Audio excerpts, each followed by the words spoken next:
the Fed tells us that they're, watching over us and there to protect us, and that they've got this power over the economy to stimulate economic activity in the form of rate cuts. But history has shown it doesn't always work. In fact, those are really the seeds of a new business cycle of boom and bust.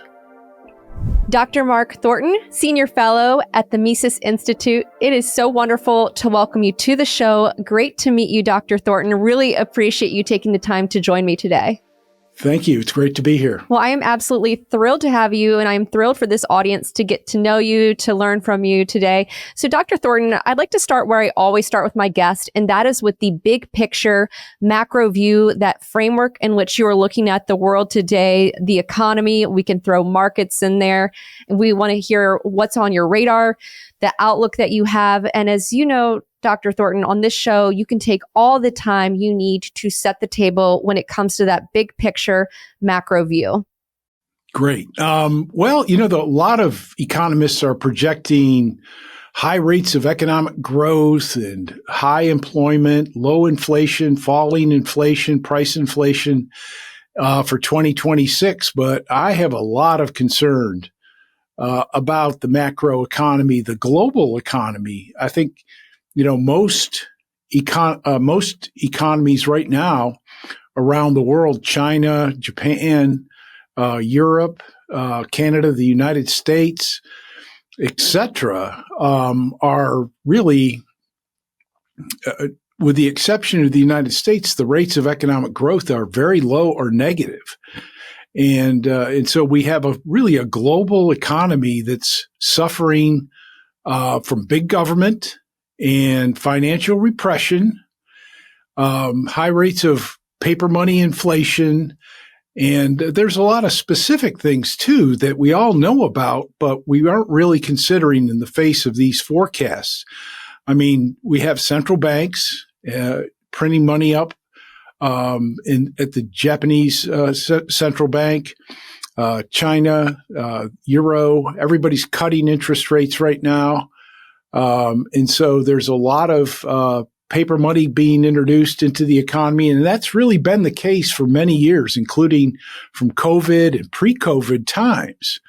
So we're seeing big bubbles in technology. We're seeing an ongoing series of bubbles in real estate and emerging real estate problems, especially in the United States.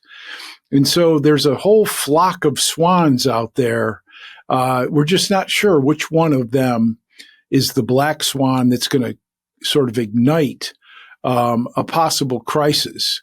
But I think the table has been set. And then when we look at, the trade war that was unleashed by President Trump, that's supposed to be causing increased investment and growth in the United States, where he's sort of forced the hands of other countries around the world to invest in the United States, and also investments from reshoring. But Austrian economists, and really any economist, recognizes that those forced hand investments in capital expenditures are not really promoting efficiency and productivity. They're just born out of necessity.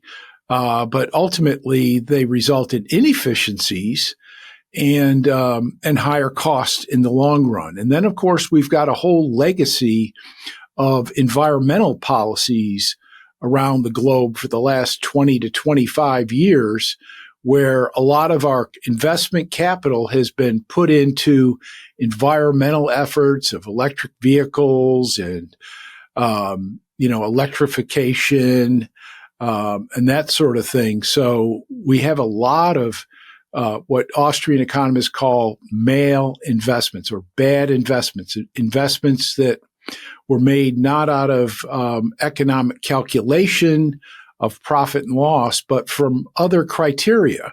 And so that's a problem. I mean, the accountants and the mainstream economists, they just count all that government spending.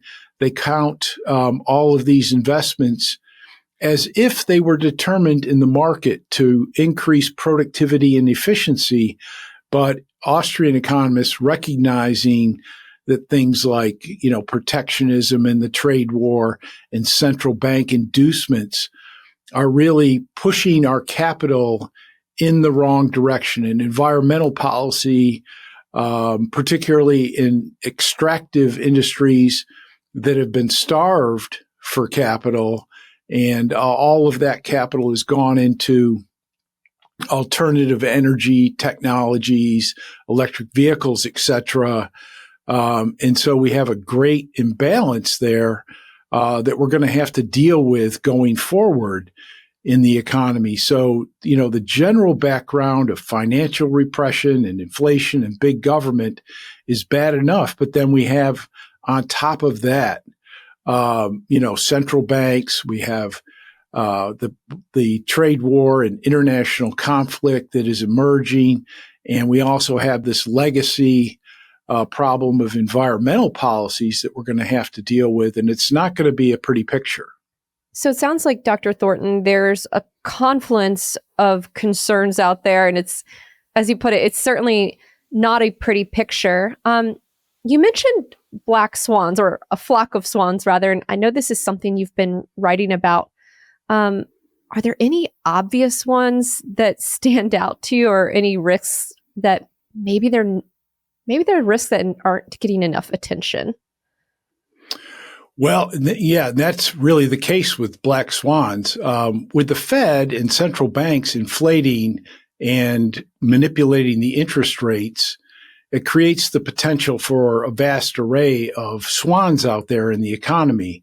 Now, the problem with identifying the black swan is really the black swan is just the first one to crack and the first one to really show its hands and to cause imbalances and to cause contagion, really. Something that is denied regularly, repeatedly, in the mainstream media, that there's any possibility of any kind of contagion out there, because it really sends shivers down, with government economists and Wall Street economists. They really don't even want to hear that word. But the ones that I've been looking at, and others as well, you have, the commercial real estate mortgage market, and, the Biden administration basically covered up that problem.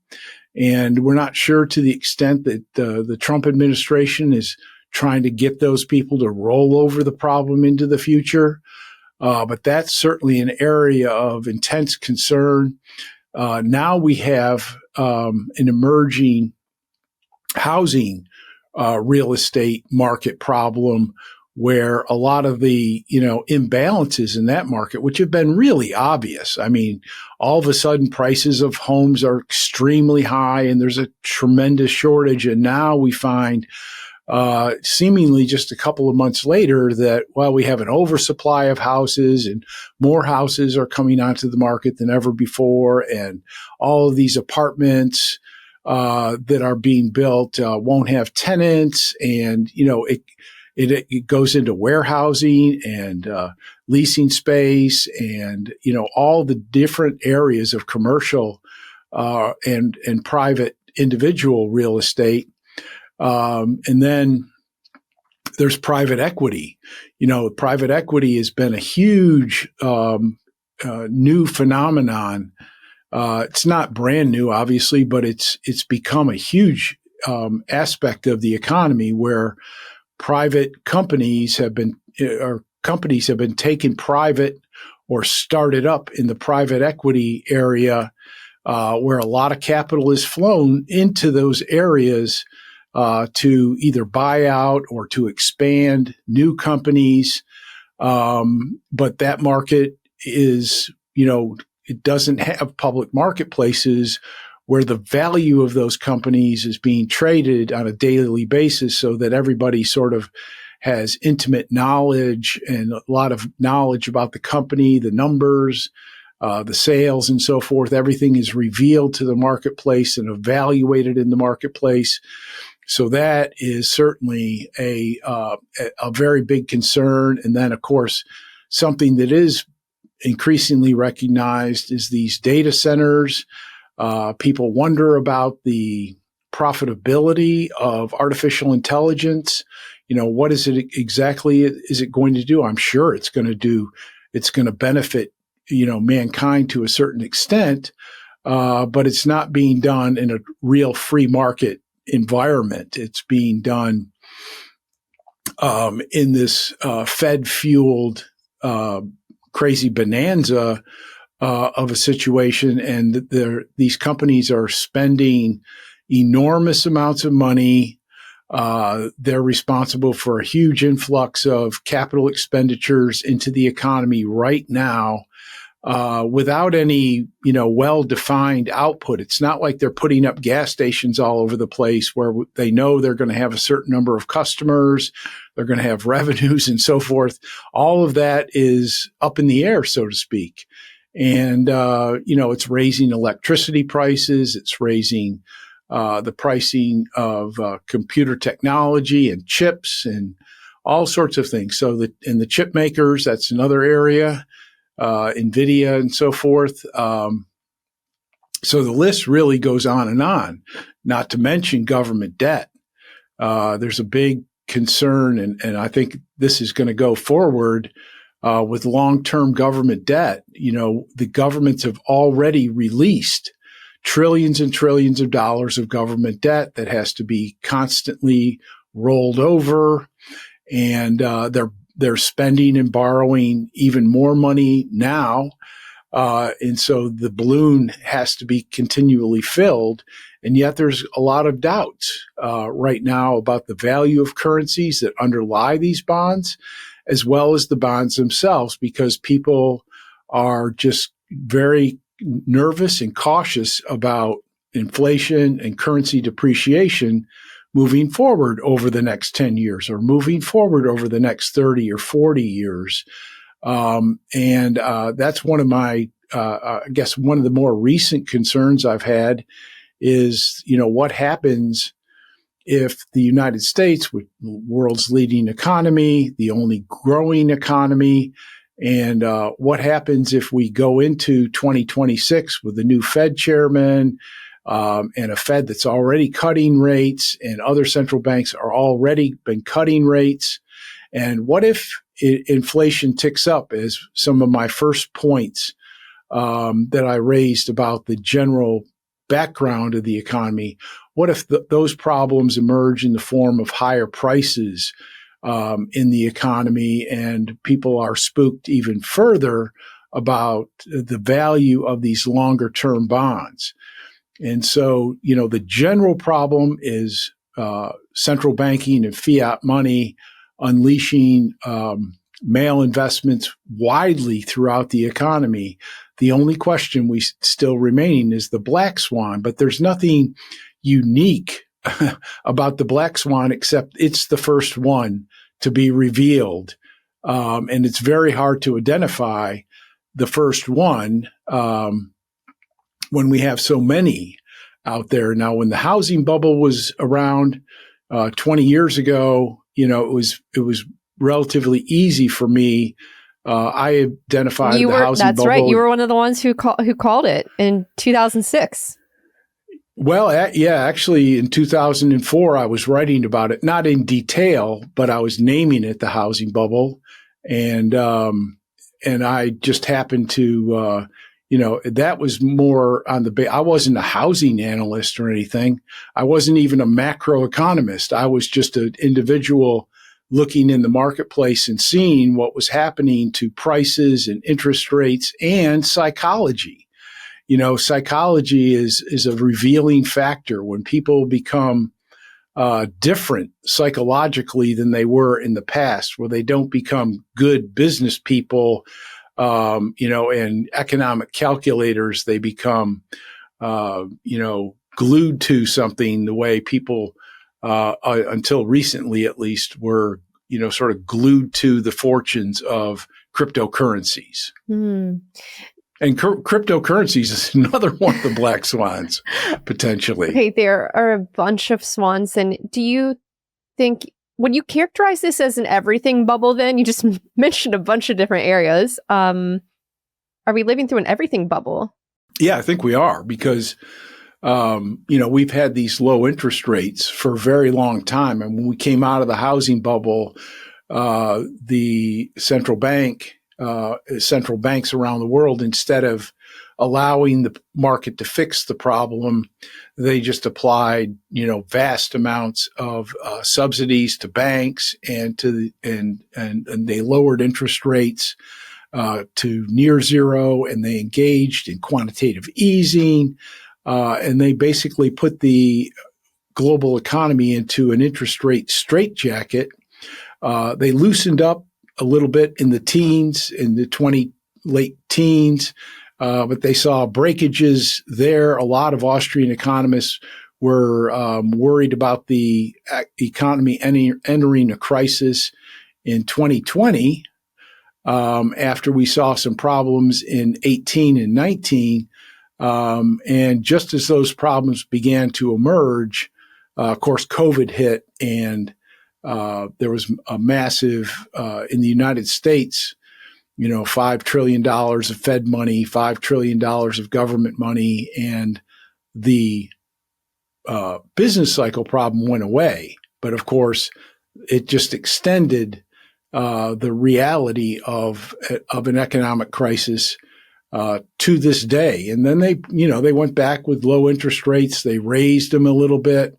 And then now we're back on the path towards lower rates once again. And of course, President Trump doesn't want to go back to market determined interest rates. He wants to go back to highly stimulative interest rates to re-stimulate, to re-kick off even more bubble activity.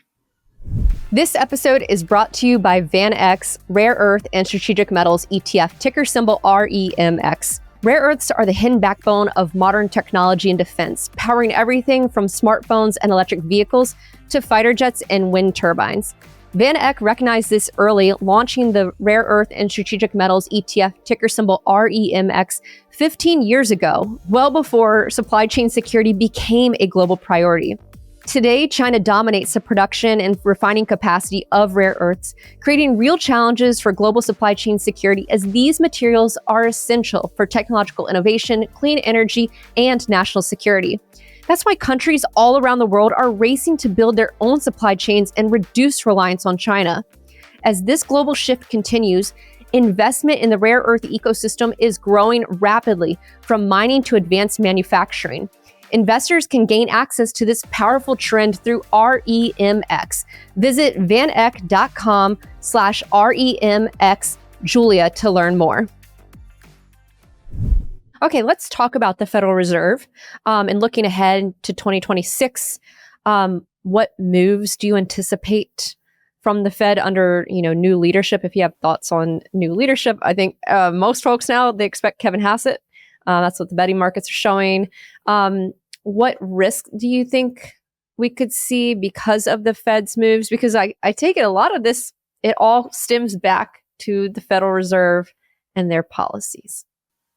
Yes, it all does go back to the Federal Reserve, paper money, artificial interest rates. And, President Trump has made his goals and his intentions perfectly clear. He hasn't disclosed who he's going to nominate to be the chairman of the Fed, but he has, encouraged the Fed to cut interest rates. He's put a lot of pressure on Chairman Powell, who finally relented, and they started cutting interest rates.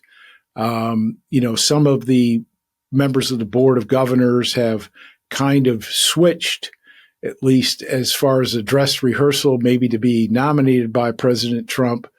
And so the general tenor has gone from one of trying to normalize interest rates with Chairman Powell and to be stingy and to try to get back to that 2% target. And now it just seems to be full steam ahead. Other countries have already been cutting interest rates. The United States has started cutting interest rates, and they'll have a new chairman in early 2026. assuming Chairman Powell, who can continue to sit on the board, assuming he's going to resign and retire from that position, which will open up another position for President Trump to appoint a member of the Board of Governors. And so the path seems very clear. And typically when an economy starts going into a soft spot, and we've seen the stock market sort of topping off, we've seen Bitcoin falling off, we've seen increasing jitters in credit markets, and the Fed is responding, but the Fed usually responds with a number of rate cuts. And it usually doesn't actually work very well. There's been a lot of cases where as the stock market starts to roll over, the central bank starts cutting interest rates, and it really doesn't do anything to stop the decline in markets as far as the stocks are concerned. And so that's the path that I can generally see forward, is a much more dovish Fed, continuation of interest rate cuts. The market is projecting at least a few cuts, one in December and at least a couple in 2026. So I think that's the sort of the obvious path that we're going to be taking. But we'll see. The Fed tells us that they're, watching over us and, there to protect us, and that they've got this power over the economy to stimulate economic activity in the form of rate cuts. But history has shown it doesn't always work. In fact, it does stimulate the economy at certain points, but that is really those are really the seeds of a new business cycle of boom and bust. You mentioned the business cycle, and I know the business cycle is incredibly important to Austrian economics. Where are we in this cycle? I guess on the boom side, and where do you see signals that a bust could be coming in? Maybe we should even explain the business cycle theory as well. Well, the Austrian Business Cycle Theory, Ludwig von Mises really started it off in his, theory of money and credit, which is over 100 years now. You can download that book on our website as well. And the theory only comes at the end of this very long treatise on money and credit. And, of course, his student F.A. Hayek did a lot of work expanding that, and he won the Nobel Prize. Murray Rothbard wrote a great analysis of America's Great Depression, where he applied the theory to America's Great Depression. But basically it says that if the central bank injects money through interest rate reductions into credit markets, it's going to kick off a boom, because lower interest rates encourage borrowing. They discourage savings. So it's encouraging both investment and more consumption at the same time. And usually in a free market, if investment goes up, consumption has to temporarily go down. So there's no cycle. But with these artificial interest rates, you do get both more investment and more consumption. So everything is making money. Everybody's happy. Everybody's got a job. Wages are going up. It's a great scenario while it lasts. But ultimately, of course, all of those false signals result in higher wages and higher prices. First, you get the higher prices in asset markets. Then you get higher prices in commodity markets, and then higher prices for consumer goods. And then you get higher wage rates. So the people who have access to the capital, the money first, they benefit tremendously as a result. Mm-hmm. But the working class is actually harmed. They get higher prices, and only later, if at all, do they get higher wage rates. So It definitely hurts the working class, and it helps the political elites especially, and it helps government too, because government is the biggest borrower. So lower interest rates helps their case on the front end. And then by depreciating the currency, governments are helped in that they pay back the national debt with depreciating currency. So you can clearly see the winners and the losers.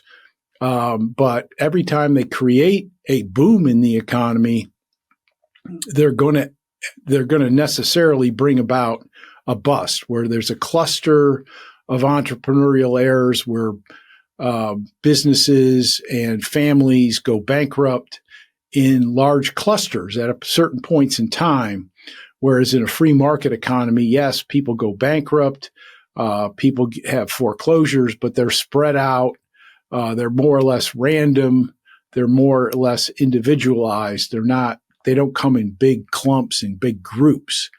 And so we actually have a theory that explains exactly how the cycle turns out and how it plays out in life. Now, actually predicting the magnitude and timing of these things is highly problematic. And, forecasting when things are going to break, how significantly negative things are going to go, that's really beyond the theory, so to speak. And what we've had and what a lot of these booms are really like is that they're not symmetrical. They're not even. There's no standard path of the cycle. It doesn't look like a textbook case that you might see in a college textbook. Sometimes the cycles are very short. A lot of times the most noteworthy ones are very long. So the 1920s, we had a boom for 8 years. And, so it was an extended boom. In the 1960s, we had a boom for almost 10 years.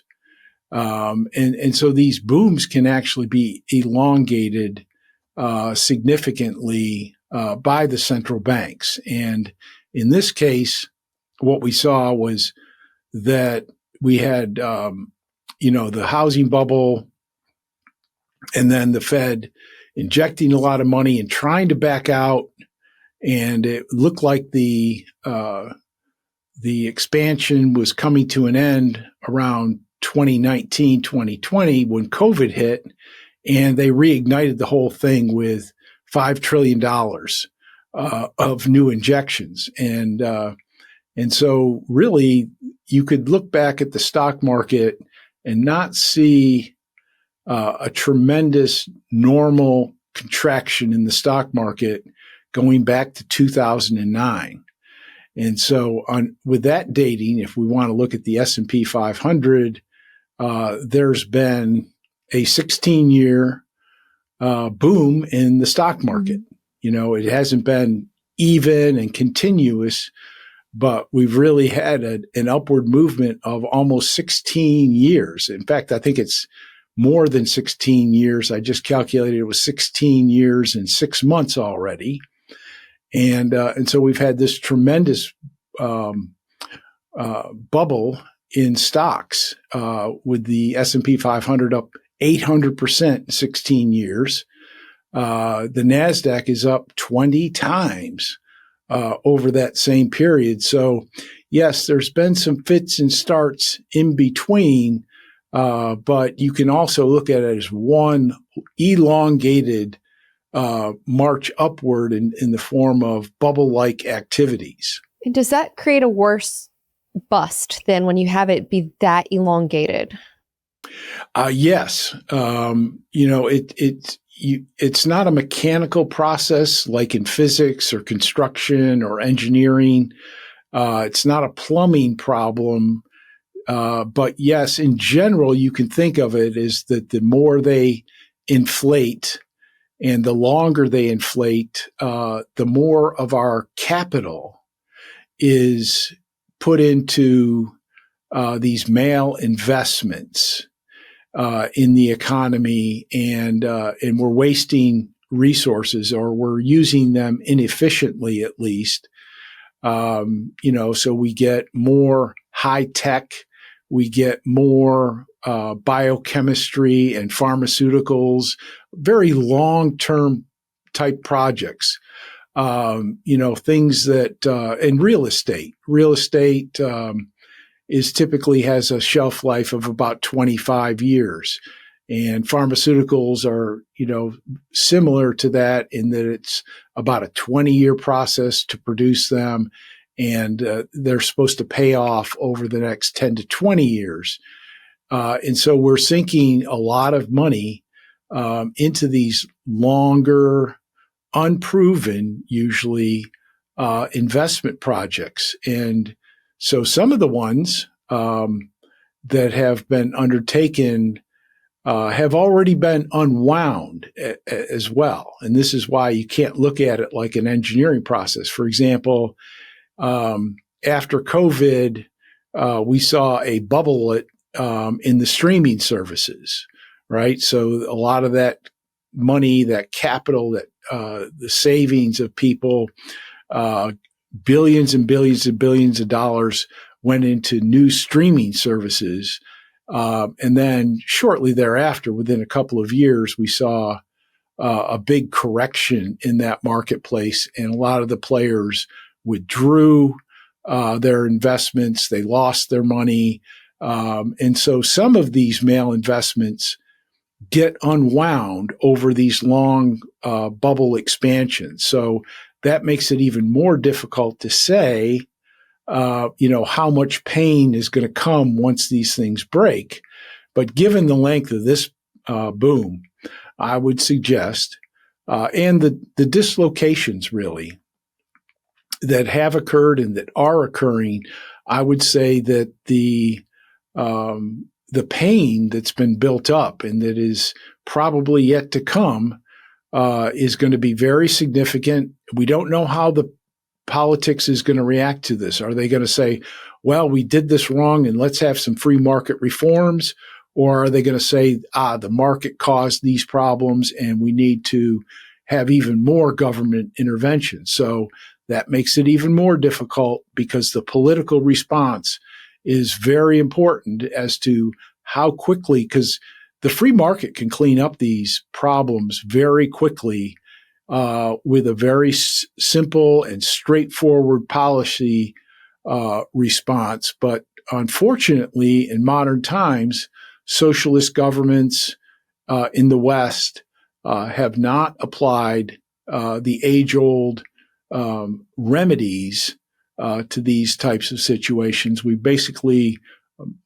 had 100 years now where Keynesian economics and socialist economics now really is in the lead in capitals around the world and in central banks around the world. So if they apply the wrong remedies, these problems, as the Great Depression really is an example of that, where they, Roosevelt came in and applied the wrong remedies.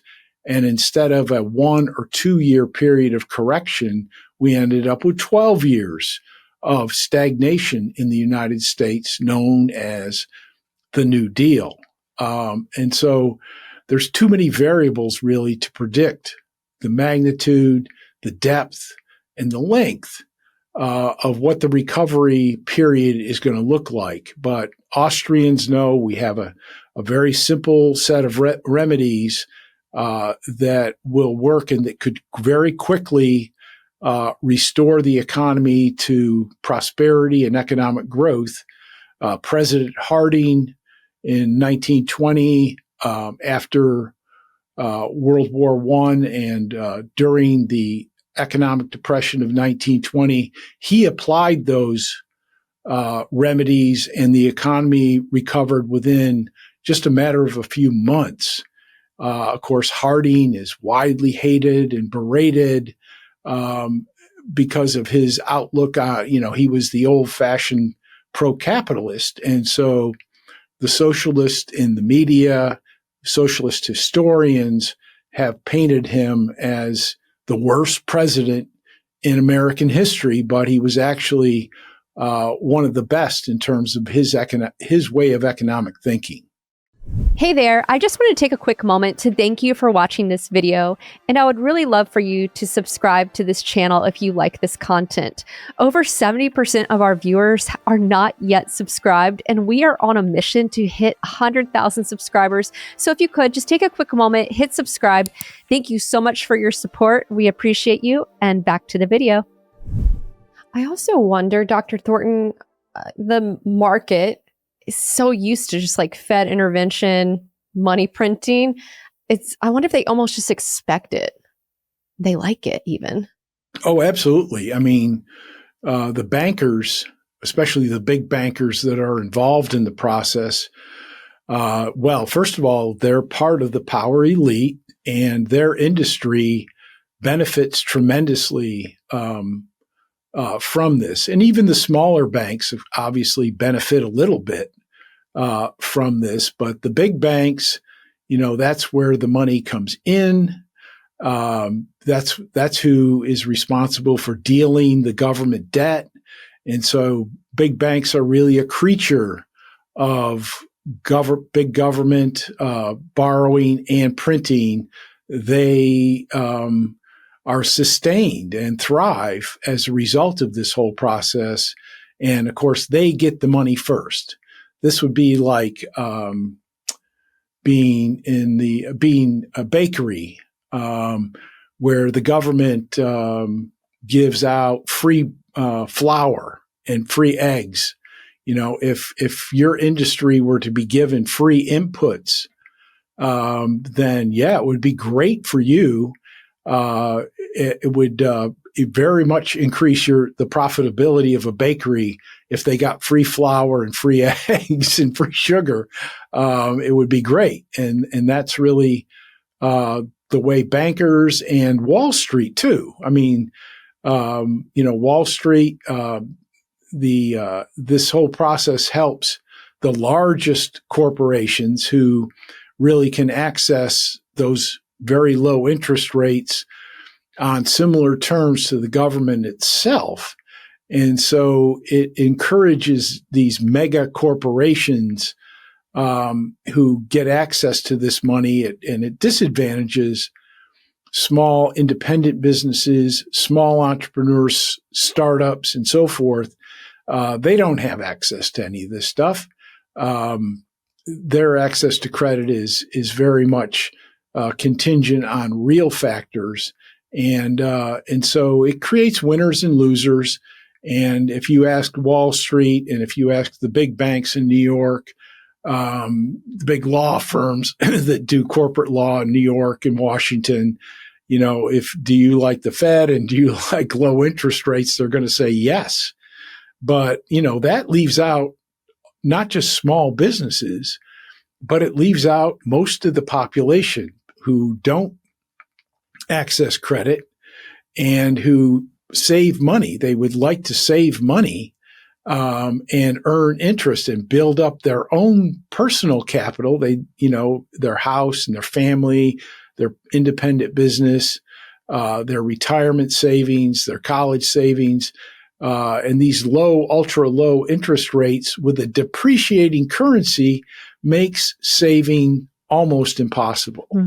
And the idea, of even a savings account, which was a standard when I was born, 1,000 years ago, a savings account was a standard practice for most people in the economy. You'd have maybe a checking account and a Christmas club account and a savings account. But now nobody has savings accounts anymore because it doesn't earn interest. So that really, makes it difficult. It makes it so difficult for the working class in America to get ahead. And but it's to the great advantage of New York, of Washington, the big banks, of Wall Street, and private equity, and so on and so forth. Mm-hmm. It's attracted this Fed process has attracted a much larger financial sector. Financial repression of the general population has created a much larger industry. So before the gold standard was abandoned, banking and finance represented about 4% of the overall economy, and there was plenty of slack in the industry in the sense that they could actually serve many, many more clients with existing resources. And nowadays, well, I guess the last time I did my study was several years ago. The financial sector had risen to 8% of GDP. So the financial sector had doubled in size. And, it's increased even further since then. I mean, this was almost before private equity had become a big deal the way it is today.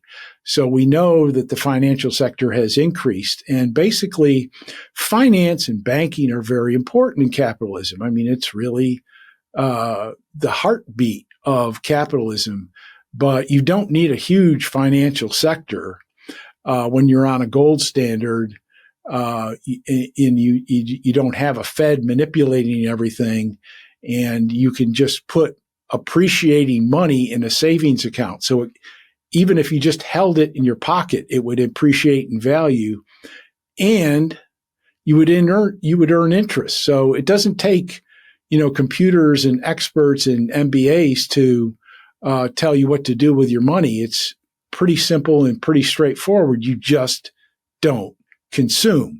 You put your money in the bank, you earn interest, the money appreciates over time, and you build up your wealth.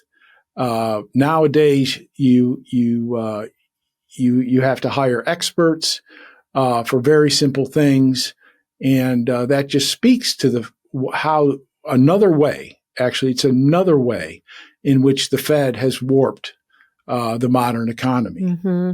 Yeah, I think a lot of folks who watch this channel, they intuit this, like everything that you're saying, and also kind of makes you almost just like want to roll your eyes when you hear for the benefit of the American people, and they talk about the dual mandate, stable prices, maximum employment. But I've had folks on this channel who said, that's not really the mandate. No, that's BS. That's total BS. The mandate is pretty simple and straightforward. They're serving the political elites who make up the top of the finance industry, who make up the top of the political class. That's who it's serving. And of course, mainstream economists are part of the problem too. I mean, they go along with this story hook, line, and sinker. And if, one of the big dividing lines, I think, which really shows your audience the difference is that, Austrian economists, we like deflation of prices. We like Walmart. We like putting things on sale. We like flat screen TVs, which get cheaper and cheaper over time. And we hate inflation. Mm-hmm. We hate and the problems. I mean, I just did an article on the 7 deadly economic sins that all come from monetary inflation. But if you look at mainstream economists, and I have an article on this where I, quote a lot of mainstream economists, they have a downright phobia about deflation of prices. They can point to just one case in all of history, which is the Great Depression, where prices fell in unison with the economy and the stock market. But there's really no other evidence that deflation might cause these kind of problems. In Austrian theory, we show why you see deflating asset prices in an economic crisis. But so the mainstream economists, they have a phobic reaction against any decline in prices. You see this in Japan all the time. You see this in China right now. They're really worried about deflation. But if you look at consumers love deflation. They love falling prices. But, mainstream economists are deathly afraid of it. And the basic reason that some of them might give if they were being honest is the federal government has $38 trillion in national debt. We have to inflate the currency so that the government gets to pay that money back in depreciated dollars. We can't have an appreciating money because then the government couldn't pay back the national debt. And so they're serving the interest of this political elite, the bankers and the political elites. And that all hinges on this process of, low interest rate by the Fed, stimulating banking and so on and so forth. Then it causes price inflation, and it helps the government pay back their national debt. Yeah. Dr. Thornton, I want to ask you about this topic. It's really popular on this channel. We have to talk about the precious metals. I'm looking at the prices of gold. It's north of 4,200 this morning. Silver is at 58.98. What do you think? What do you think gold and silver are sniffing out? Well, I actually just did a study on that, and I've looked at this issue in the past. And basically, if you do an analysis, a theoretical analysis of gold and its purchasing power in a real free market as a precious metal that doesn't get consumed and has industrial uses, jewelry, so on and so forth. So it has multiple markets and everything is recycled. It has a very, very stable purchasing power. It doesn't change over time. And that's going to hold vaguely true in a big government interventionist market as well. But what the lesson is that when we see unstable fiat prices of gold and silver, what we're really seeing is the impact of government into the economy. And I think, it's pretty clear today that gold and silver are responding to runaway government spending, runaway government borrowing. And this is true, really, nations, governments around the globe are spending as much money as they possibly can. They're borrowing as much money as they possibly can. They built up huge national debts, as much as they can get away with, really. And they're printing up money as much as they possibly can. And they're expanding and feathering their own nests everywhere around the globe. And then they're, going off on these crackpot things like trade wars and environmental policy, international conflict, just a bunch of stuff. And this is a threat to productive people all over the globe in the global economy. And they want to protect themselves against this. I mean, even central banks don't trust other central banks nowadays. So it's gotten to that point where politicians who are all basically of a socialist mindset, they don't want to cut back on spending. They don't want to cut back on their programs. If you look at the UK and France and Japan and a lot of other countries around the world, they've had this turnover of governments because the replacement politicians all want to do the same thing. They want to spend more. They want to tax more. They want to print more. They want to borrow more. And so they replace the government. The new government comes in with the exact same proposals. And of course, they're rejected by the market economy. So we have a bad ideological framework out there around the globe. And a lot of smart people realize that.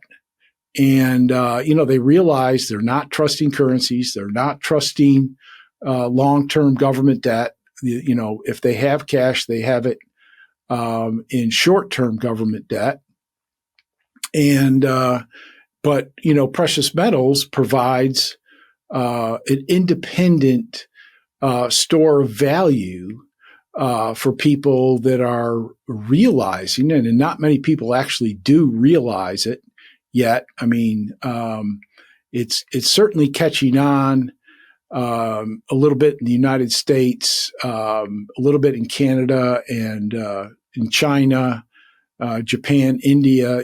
There are certainly a lot of people who have recognized this, and central bankers have recognized this, and they're buying gold, and now they're buying silver. I mean, it was just recently when the price started heading up to the old-time record that we really, in the silver market, experienced growing pains for the first time in a very, very long time. And we've seen a lot of chaotic activity in that market, in the wholesale market, and all the related, and all the related markets to that. And I've been thinking, well, the old wholesale market, which was tightly controlled by, the bullion bankers and that kind of thing, it was their own purview.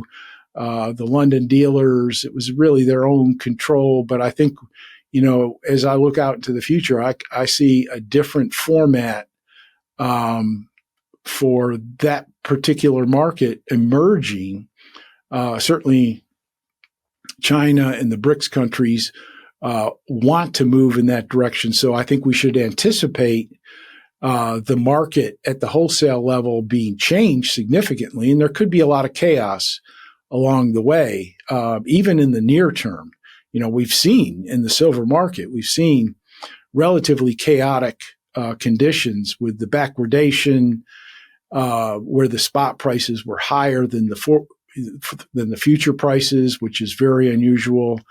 We've seen shortages being a regular phenomenon. We've seen wholesale markets being depleted and exposed during this period of growing pains. So when I say growing pains, I don't mean, just teenagers, having small problems. I'm talking about the world market for precious metals. And I'm also talking about, that in the future, we should not be surprised if the wholesale markets look very different than they do today. Mm-hmm.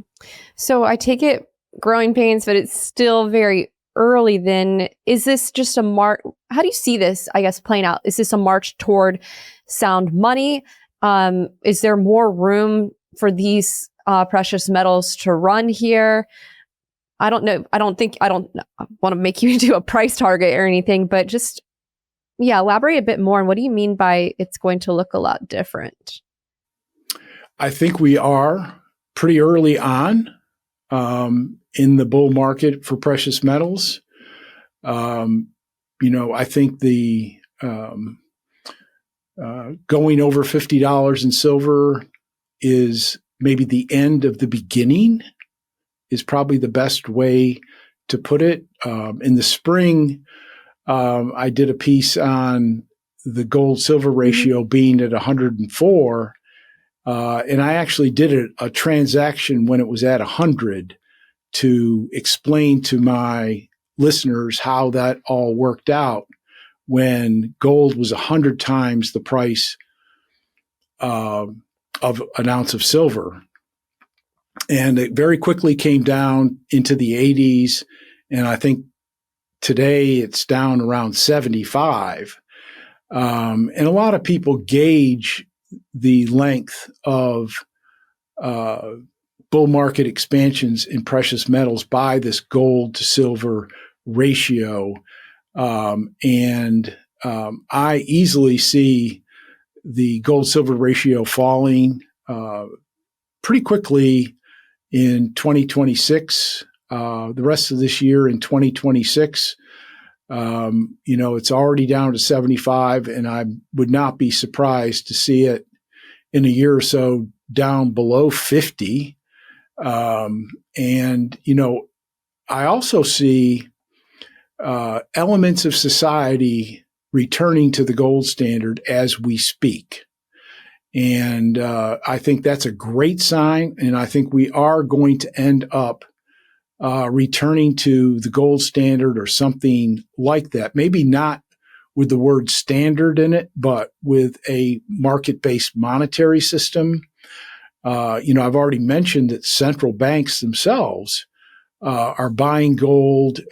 They're holding reserves now. Gold is the number one reserve asset of central banks, and that practice has, a lot of central banks are doing that.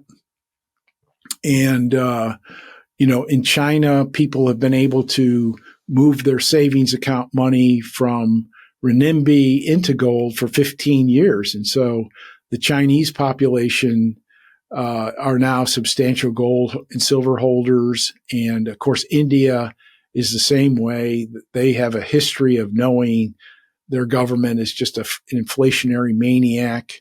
It's spread to Japan as well, where the Japanese are buying a lot of gold. And in the United States, I think it's actually we're not the leaders in this. And we've had a slow uptake in the American and Canadian populations, moving towards their own personal gold standard. And obviously we're going to be using dollars to make transactions, for quite some time, but you can move or a lot of your cash, from, cash and bank deposits into gold and silver holdings of various sorts, if you want to. Mm-hmm. And that way it protects, your cash holdings, or say you just put half of your cash monies into gold and silver, as a buffer against price inflation and currency depreciation. We just experienced a 10% decline this year, in the dollar index. And people are anticipating that, we've had a little bit of a recovery here, but people are anticipating that we could see another leg down there. So people and central banks and financial institutions, are even now recommending, instead of the old 60-40, some of the leading financial institutions are recommending once again that individuals hold gold. And when I was a kid, of course, we had just gone off the gold standard, and financial institutions recommended that individuals hold 5 or 10 or 15% of their wealth in precious metals. So we're going back to that. And so people are moving towards the gold standard, and now there's kryptonized gold that you can hold, and ETFs and a lot of other alternatives. And of course, if we get into a very hyperinflationary period where prices are going up very, very rapidly and currency is depreciating very rapidly, we might even see the gold-silver ratio, as you approach hyperinflation, that's going to get down into, the 25, 20, or 15 gold, silver. Wow. What price would silver ratio. be at if we got to that sort of ratio? Well, yeah, I know. I'm trying to even, wow. Huh. But that's in a hyperinflation where people are desperate. They've got lots of cash, and they have to get rid of it some way. So you might actually end up buying lumber and tires, extra sets of tires, lumber for a future project, roof shingles for future roofing projects. This is what happens in third world countries, where they don't have access to this, is that they'll buy just any kind of raw material to avoid depreciating currencies. Interesting. And so, I think that's the general tendency. I think you're going to see people increasingly use barter exchange using constitutional junk silver coins, to make transactions. There's a few, pockets of that out there in the world right now, but that would probably continue to spread. So everything is going in this direction. In, a Fed and central banks that were, didn't inflate, we probably wouldn't be in this situation.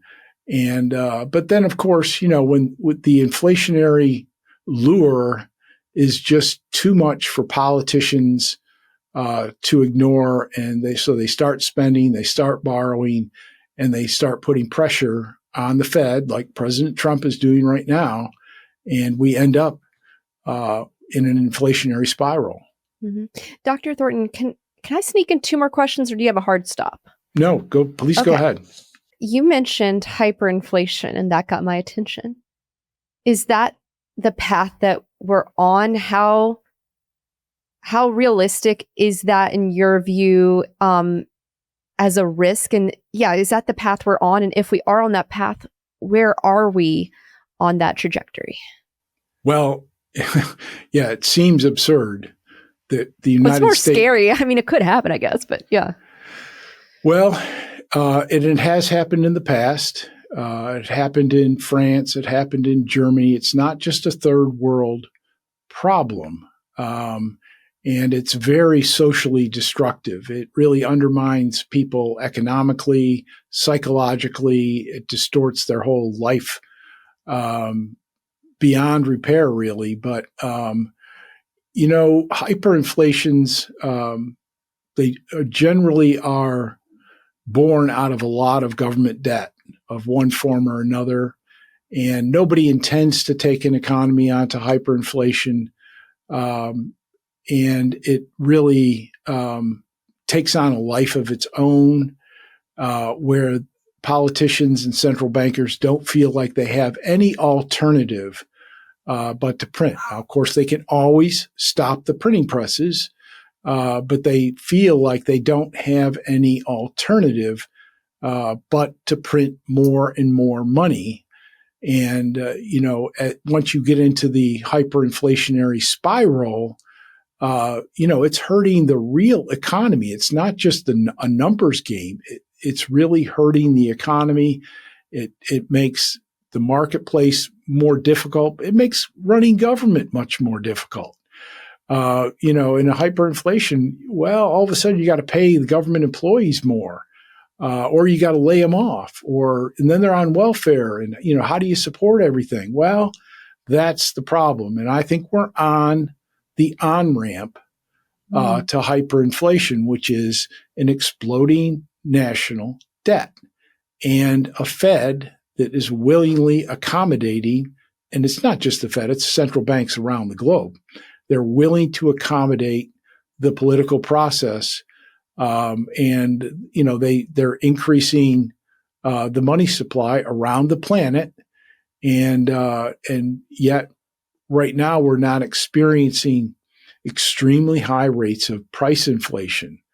But that's not a mechanical process. In the 1970s, they thought they'd had price inflation under control. And then all of a sudden we got another big bout of it. Fortunately for my generation, Jimmy Carter did the right thing. Paul Volcker did the right thing. And they basically bit the bullet. They raised interest rates to 18%, which some, like in Brazil, is doing the same thing right now. It's very, very painful. But they did the right thing back then. And the United States came out of that in the early 1980s, and we reemerged as a viable economic superpower.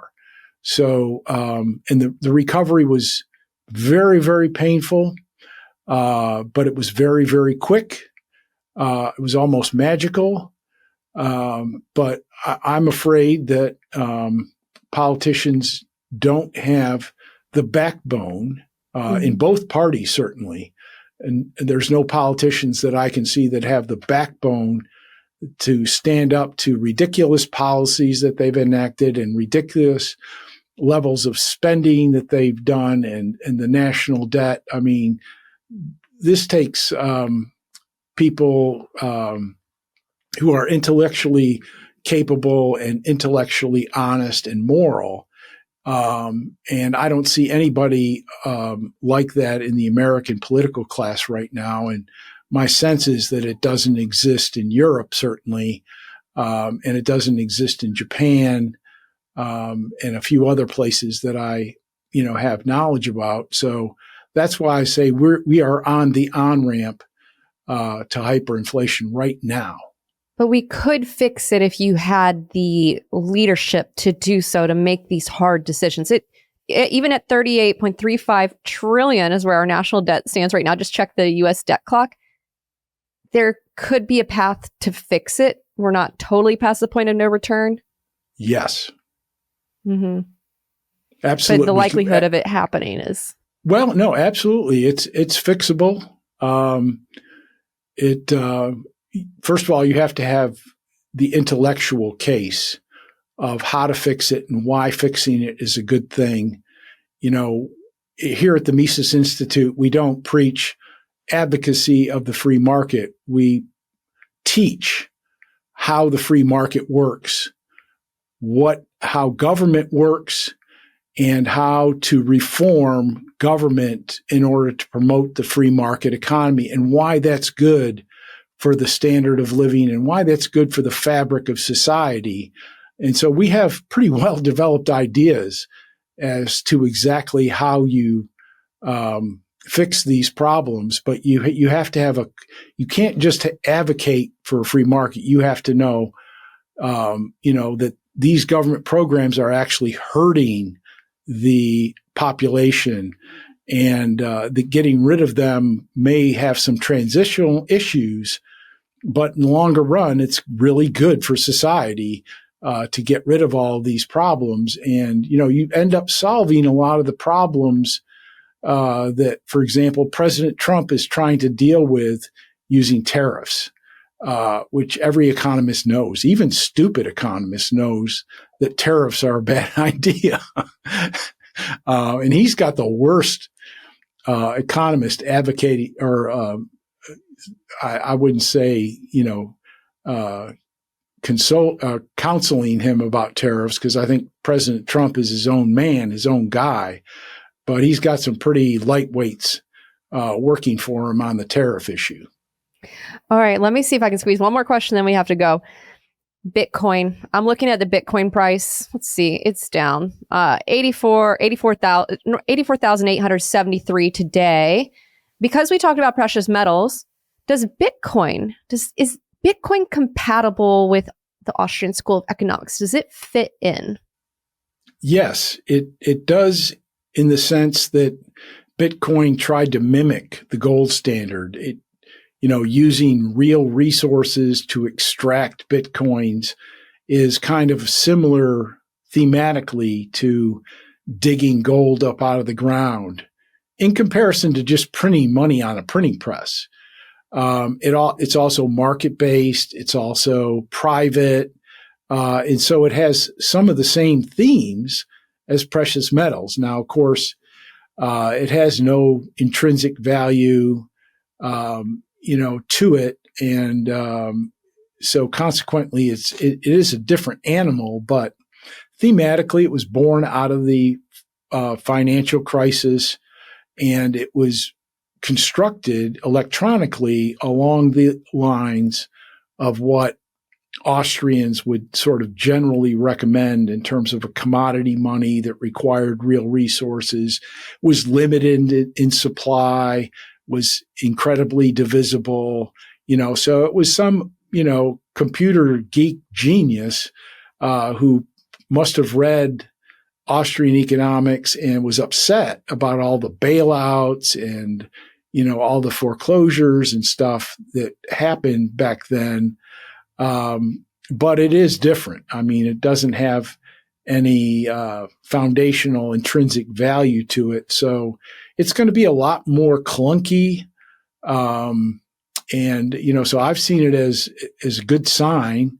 Now, of course, it's diverted the young generation away from gold and silver, at least temporarily, towards Bitcoin as a way of avoiding government money. If Bitcoin were to melt down significantly in the face of ever rising gold and silver prices, I think that younger generation is going to flip from things like Bitcoin and all of the other cryptocurrencies into kryptonize gold and silver, where you have the same electronic transmission benefits of crypto, but you have the fundamental values of gold and silver backing it up. Theoretically, you could have any commodity being kryptonized using that technology. Dr. Thornton, I have to say, I've really enjoyed our conversation. I've learned so much from you. I feel like I got a wonderful lesson in economics. Before I let you go, let folks know where they can find you, where they can learn more about the work that you're doing at the Mises Institute, how they can support that work, and any parting thoughts, anything that you would like to leave this audience to think about. It could be something that we discussed earlier that you want to emphasize, or maybe it's something that we didn't bring up in this conversation. The floor is all yours. Well, the Mises Institute, where I work, is the home of Austrian economics. It was named after Ludwig von Mises, the great Austrian economist from Europe. And we're the prime opponents of big government, socialism, and so forth. Certainly paper money. Mises was the primary opponent of all those things in Europe. And we have mises.org is one of the world's largest and most trafficked economic web pages in the world. And it's written so that everybody can read it and learn from it. We've got written materials, academic materials, audio, video. You can download most of the books, the great books in Austrian economics. As a matter of fact, we have a program right now because most of our emphasis is on students and teaching them the science of why free markets work and why government doesn't work. But Mises' student, F.A. Hayek, we put together a greatest hits book collection of his articles, and we're giving away copies of this book for free. So put a comment they'll in the love show. that. They will love that. Yes. And you can actually request more than one copy because we want to widely distribute these to as many people as possible. And Hayek won the Nobel Prize in economics for his work extending Mises's theory of the business cycle. But we're here for students, for the general public, for young academics trying to find a foundation for their career. So it's a very exciting place to work. It's not noisy, but it's very exciting for me.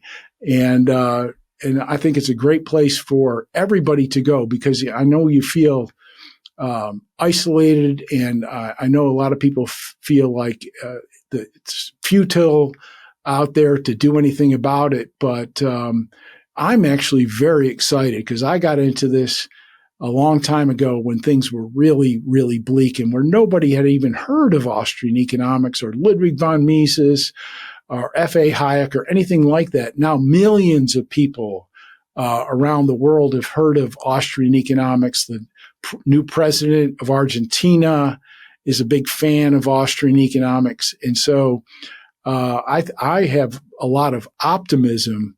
And I think if you can come and learn on your own on the webpage or at our events and become a participant in what we do, invest in what we do, I think you'll feel a lot better about yourself and a lot better about the movement and about the future of the world. Dr. Mark Thornton, Senior Fellow at the Mises Institute, thank you so much for being so generous with your time, all of your knowledge, your wisdom, helping us all learn and get better. I really appreciate you taking the time today. You're very welcome. I enjoyed it.